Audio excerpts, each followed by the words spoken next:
नाम है आपके सामने सिंचाई परियोजना। वेरी वेरी इंपॉर्टेंट चैप्टर है। देखते हैं आज तक सिंचाई परियोजना के अंदर कौन कौन से क्वेश्चन आए हैं, ताकि एक बार सारा का सारा पूरा सिंचाई परियोजना से संबंधित रिवीजन कर लें हम। आइए, पहला क्वेश्चन है आपके सामने, राजस्थान में निम्न में से कौन सा सिंचाई स्रोत कुल सिंचित क्षेत्र में सर्वाधिक योगदान रखता है। देखिए, राजस्थान में वैसे सिंचाई के बहुत सारे साधन हैं, वैसे तो बहुत सारे साधन हैं, लेकिन तीन बड़े खास होते हैं, कुएं व नलकूप, तालाब और नहरें। कुएं व नलकूप से सर्वाधिक सिंचाई जहां होती है वो है आपके जयपुर व भरतपुर, जयपुर व भरतपुर। तालाब से जहां सर्वाधिक सिंचाई होती है वो है भीलवाड़ा। नहर से जहां पर सर्वाधिक सिंचाई होती है वो है गंगानगर। नहर से सर्वाधिक जहां सिंचाई होती है वो है उत्तरी राजस्थान। तालाबों से जहां सर्वाधिक सिंचाई होती है वो है दक्षिण पूर्वी राजस्थान। और कुओं व नलकूपों से जहां होती है वो है आपके पूर्वी राजस्थान। लेकिन यहां पूछा गया है कि राजस्थान के अंदर जितने भी सिंचाई स्रोत हैं उनमें सर्वाधिक सिंचाई जिस साधन से होती है वो है आपके कुएं व नलकूप। Option number C is correct answer. Very very important. बिल्कुल बिल्कुल, बहुत ज्यादा, बिल्कुल शाबाश सभी के। अच्छा, भरतपुर, सॉरी ये अलवर है भैया, जयपुर वे अलवर, ये लीजिए, ठीक है, जयपुर वे अलवर। तो राजस्थान में ये है आपके प्रमुख सिंचाई के साधन। इनसे सर्वाधिक जिस जिले में होती है वो ये है, और जिन दिशा में होती है वो ये है। लेकिन इनमें से ऐसा कौन सा साधन है जिससे राजस्थान में सर्वाधिक सिंचाई होती है, तो याद रखिएगा वो है आपके कुएं वे नलकूप। Option number C. चलिए अगले क्वेश्चन की ओर बढ़ते हैं, झूम करें, ठीक है, कर दें। ये लीजिए, क्वेश्चन नंबर है आपके सामने 2। पूछा जा रहा है आपको, कुओं व नलकूपों से सिंचाई करने की दृष्टि से सबसे प्रमुख जिला कौन सा। देखिए, कुओं व नलकूपों से यदि आपको राजस्थान का क्षेत्र पूछा जा रहा है तो पूर्वी राजस्थान। क्षेत्र पूछा जा रहा है तो कौन सा है, पूर्वी राजस्थान। यदि सर्वाधिक जिला पूछा जा रहा है तो पहले नंबर पर है जयपुर और दूसरा कौन सा है, अलवर। और यहां क्या पूछा जा रहा है कि कुओं व नलकूपों से सिंचाई करने की दृष्टि से सबसे प्रमुख जिला, वैसे जयपुर है लेकिन जयपुर ऑप्शन में नहीं है, तो दूसरा नंबर है अलवर का। Option number A is A correct answer. ठीक है, किसका है, याद रखिएगा, अलवर का। हाँ, चलिए चलें आगे।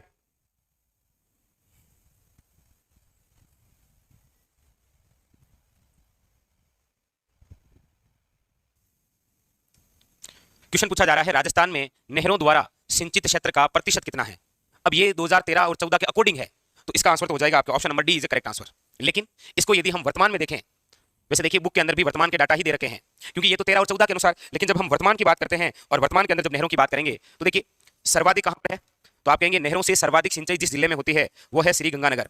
अगर जिला ऑप्शन में हो तो श्री गंगानगर करेंगे। यदि क्षेत्र से पूछा जा रहा है तो उत्तरी राजस्थान, और यदि प्रतिशत से पूछ रहा है ये, तो याद रखिएगा वर्तमान के अंदर राजस्थान में नहरों द्वारा जो सिंचित क्षेत्र है वो वर्तमान के अंदर है आपके, देखिए ये है 13 और 14 के अकॉर्डिंग 29.75, लेकिन वर्तमान की यदि हम बात करते हैं तो वह है आपके 24 के लगभग 24.13%। ठीक है, ये आपको याद रखने की आवश्यकता नहीं है, आप वर्तमान की चीज याद रखिएगा कि नहरों से सर्वाधिक सिंचाई किस जिले में होती है, और प्रतिशत के हिसाब से पूछ रहा है तो याद रखिएगा 24.13%, ये आपको याद रखना। ठीक है, ये तो आंकड़ा पुराना है लेकिन ऐसा पूछा गया है, याद रखिएगा। ठीक है, हाँ चलिए आगे बढ़े।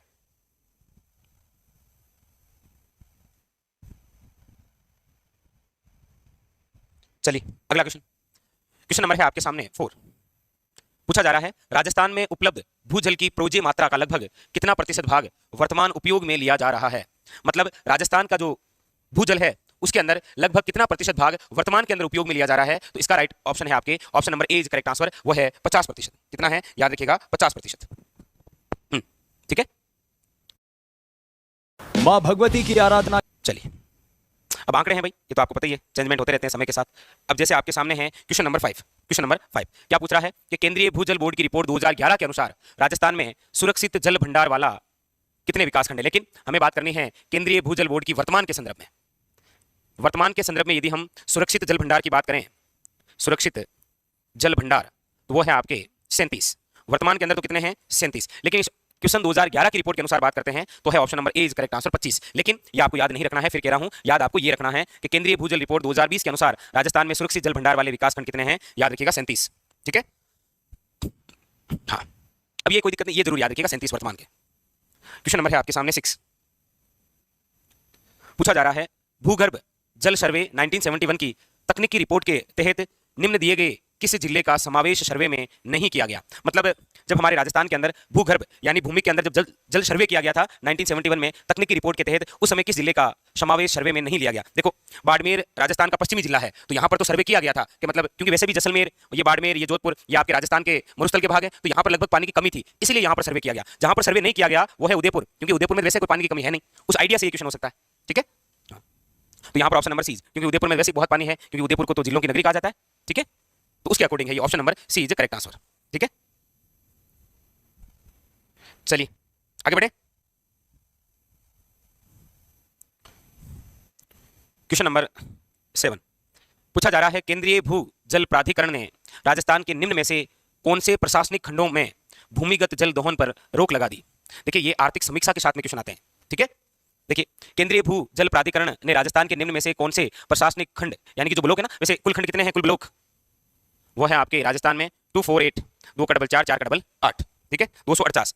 उनमें से कहां पर दोहन पर रोक लगा दी है, तो वो है आपके बहरोड, अलवर, भीनमाल आप जानते हैं, सूरजगढ़, धोड़ और Shri Madhopur. Option number D. यहां पर क्या है कि भूमिगत जल जो दोहन किया जा रहा था, यहां पर रोक लगा दी गई है। वैसे कितने हैं याद रखिएगा, कुल खंड या ब्लॉक राजस्थान में 248। क्वेश्चन नंबर है आपके सामने 8।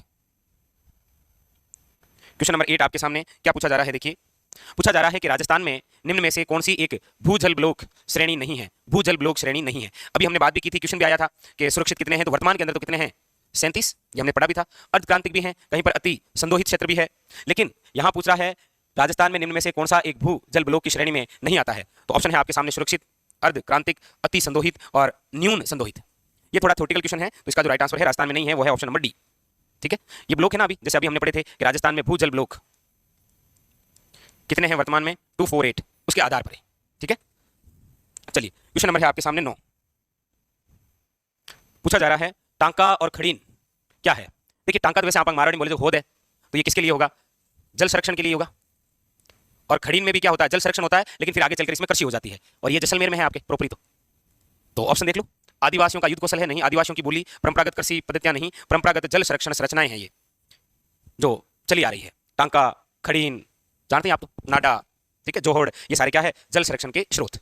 Option number D. Question number है आपके सामने 10, क्या कह रहा है, देखिए क्वेश्चन नंबर 10 है, भूजल की उपलब्धता और गुणवत्ता की दृष्टि से राजस्थान में सबसे ज्यादा चिंताजनक स्थिति किन जिलों की है। भूजल की उपलब्धता और उनकी गुणवत्ता, दोनों चीजें साथ में चल रही है।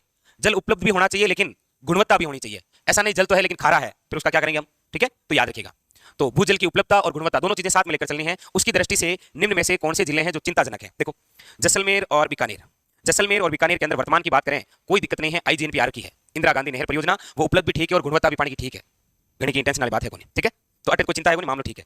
पाली और चूरू की बात करते हैं तो चूरू जिले के अंदर भी आईजीएनपी का पानी जाने लग गया है, क्योंकि आईजीएनपी के एक लिफ्ट नहर है ना आपके चौधरी कुंभाराम आरी लिफ्ट नहर, वहां पर एक योजना बनी हुई है, आपनी योजना, उसके तहत चूरू जिले को पानी जाता है। और वैसे भी राजीव गांधी सिद्धमुख नोहर नहर जो परियोजना है उसके तहत भी पानी आ रहा है उधर, ठीक है, तो यहाँ पर भी कोई चिंता की बात ज्यादा है नहीं। बाड़मेर और जालोर की बात करते हैं तो बाड़मेर और जालोर में तो नर्मदा नहर का भी पानी आता है, कुल मिला के मामला ठीक है। नागौर और जयपुर की बात करते हैं तो यहाँ पर थोड़ा इसीलिए है क्योंकि देखिए नागौर जिला तो वैसे एक पट्टी के लिए बहुत ज्यादा प्रसिद्ध हुआ है, और वो क्या है, कुब्बड़ पट्टी। कुब्बड़ पट्टी का मतलब है फ्लोराइड का जमाव, फ्लोराइड का जमाव होगा मतलब पानी खारा होगा, खारा होगा तो दो चीजें होगी, एक तो हड्डियों में टेढ़ापन आ जाएगा और एक दांत थोड़े से पीले हो जाएंगे। तो जिसकी चिंता है वो है आपके इनमें से नागौर व जयपुर, ऑप्शन नंबर डी। क्योंकि जयपुर के अंदर भी आपको पता होगा जब गर्मियां होती है तो बिसलपुर जो परियोजना है उसमें भी पानी की कमी हो जाती है, ठीक है, उसके तहत। तो option number D is correct answer. हाँ, तो उपलब्धता और गुणवत्ता दोनों की दृष्टि से देखना है, ठीक है। चलिए अगला क्वेश्चन है क्वेश्चन नंबर आपके 11। ये देखिए क्वेश्चन नंबर 11 पूछा जा रहा है निम्नलिखित में से कौन सी राजस्थान में जल संरक्षण की परंपरागत विधि नहीं है। जल संरक्षण की परंपरागत विधि नहीं है। जोहड़ क्या होते हैं आप सब जानते हैं, शेखावटी के कुएं, और जोहड़ तो इतना प्रसिद्ध हुआ है कि एक क्वेश्चन भी बनता है कि जोहड़ वाले बाबा किन्हें कहा जाता है, जोहड़ वाले बाबा, तो याद रखिएगा राजेंद्र सिंह। अब आप कमेंट करके बता दीजिए राजेंद्र सिंह का संबंध किस जिले से है। तो ये तो आपके है, कोई दिक्कत नहीं है, परंपरागत। टोबा जो है ये भी आपके जल संरक्षण का ही है। नाडिया हमारे गांव में हमेशा से रही है। नाली जो है ये कोई जल संरक्षण की परंपरागत विधि नहीं है, याद रखिएगा कौन सा, ऑप्शन नंबर डी, ठीक है। ये लीजिए क्वेश्चन नंबर आ गया है आपके सामने 12, और क्या पूछा जा रहा है, देखिए निम्नलिखित में से कौन सा एक राजस्थान में वर्षा जल संग्रहण की परंपरागत विधि है। कितना शानदार क्वेश्चन, आराम से पढ़िए। निम्नलिखित में से कौन सा एक राजस्थान में वर्षा जल संग्रहण की परंपरागत विधि है। वर्षा जल, और वर्षा जल को क्या करना है, संग्रहण। भाई जैसे ही हमारे गांव में बारिश की शुरुआत सभी जगह होती है, लेकिन गांव की हमारी बात बताते हैं। भाई जैसे ग्रामीण क्षेत्रों के अंदर बारिश हुई तो आपको पता है क्या करेंगे, जो वर्षा का जल है उसका संग्रहण करेंगे और पाइप लगा के डायरेक्ट कहां डाल देंगे, टांके में, टांका भर लेंगे ना। तो वर्षा जल संग्रहण की जो परंपरागत विधि रही है वो आपके क्या है, टांका, ऑप्शन नंबर डी। अभी मारवाड़ी बोले तो होद बोलिया करे, जो अक्सर हम बारिश वजह नहीं बना पाइप लगा, तो option number D is correct answer. बाकी नदी, कुआं और तालाब तो क्या है, संग्रहण नहीं है, लेकिन वर्षा जल का संग्रहण की परंपरागत जो विधि है वो है टांका, ठीक है। चलिए क्वेश्चन नंबर है आपके सामने वेरी वेरी इंपॉर्टेंट 13, क्या कह रहा है, देखिए क्वेश्चन नंबर 13 कह रहा है शेखावटी के अंत्य प्रवाही क्षेत्र में निर्मित कच्चे जल स्रोत को किस नाम से जाना जाता है। देखिए शेखावटी के अंदर जो जल स्रोत हैं वो 3 ही हैं आपके, एक तो है जोहड़, एक है नाडा और एक है आपके सर। अब इनमें से ढूंढिए ऑप्शन में कौन सा है, option number D is correct answer, NADA, ठीक है। हाँ ठीक है, तो option number D is correct answer, याद रखिएगा, ठीक है। चलिए अगला क्वेश्चन देखिए, क्वेश्चन नंबर है आपके सामने 14। वर्षा जल संरक्षण लाभप्रद है। यदि हम वर्षा के जल का संरक्षण करते हैं तो उससे लाभ क्या होता है वो पूछ रहा है। देखिए सिंचाई के लिए हाँ ये भी है, कोई दिक्कत है नहीं। जल विद्युत के लिए, अच्छा वर्षा जल है, जल विद्युत तो क्या होगा, भूमिगत जल स्तर में सुधार के लिए, बिल्कुल सही है, ये सबसे ज्यादा है, ये सबसे ज्यादा option number C is correct answer. याद रखिएगा क्या होगा, भूमिगत जो जल स्तर है उसमें क्या हो जाएगा, सुधार। यदि हम वर्षा जल का संरक्षण करेंगे तो सबसे बड़ा लाभ यही है कि भूमिगत जल स्तर में क्या होगा, सुधार होगा। ऑप्शन नंबर सी।